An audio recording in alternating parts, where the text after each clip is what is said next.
È di 3 feriti il bilancio del grave incidente accaduto intorno alle 13:30 a Resana, ma guardando le condizioni dei mezzi coinvolti, l'epilogo poteva essere ben più drammatico. Il tutto è successo all'altezza della rotatoria conosciuta in paese come Rotonda Bianchi. Da quanto ricostruito dalla polizia locale, l'autobus della linea 208 proveniente da Castelfranco e diretto a Padova sarebbe stato fermo allo stop quando, per cause ancora da accertare, si è scontrato contro un camion che trasportava sabbia di una ditta che si occupa di pavimentazioni.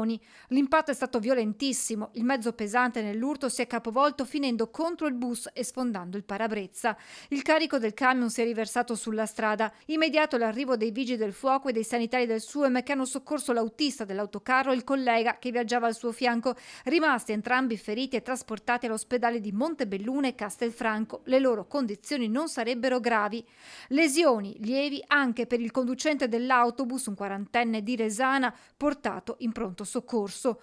Tutti illesi, fortunatamente i 3 passeggeri che si trovavano in quel momento a bordo del mezzo di linea.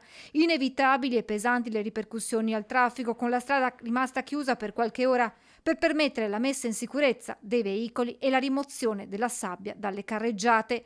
Polizia locale ora al lavoro per ricostruire l'esatta dinamica del sinistro.